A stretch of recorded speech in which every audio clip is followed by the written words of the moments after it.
অক্ষয় তৃতীয়ার উৎপত্তির গল্প। অনেক যুগ আগে, সত্যযুগে, পৃথিবী যখন সদ্য সৃষ্টি হয়েছে, তখন দেবতারা ও মানুষরা একসঙ্গে বাস করত।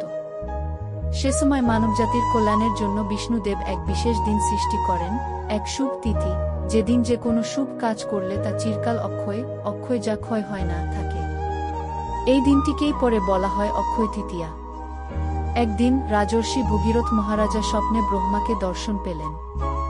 ব্রহ্মা তাকে বললেন, পৃথিবীর পাপ মোচন করতে এবং পূর্বপুরুষদের মুক্তি দিতে তোমাকে গঙ্গাকে পৃথিবীতে নিয়ে আসতে হবে। কি কঠোর তপস্যার পর ভগীরথ গঙ্গাকে মর্তে আনেন।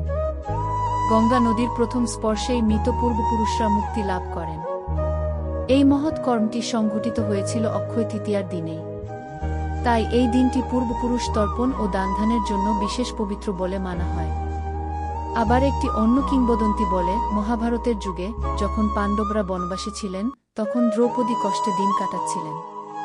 একদিন তিনি কৃষ্ণের কাছে প্রার্থনা করেন সাহায্যের জন্য।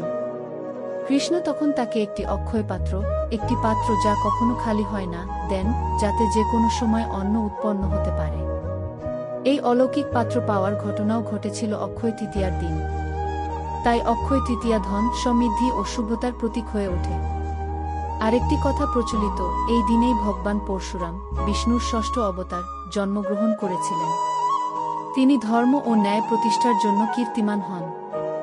তাই অক্ষয় তৃতীয়া পরশুরাম জন্মতিথি হিসেবেও পালিত হয়।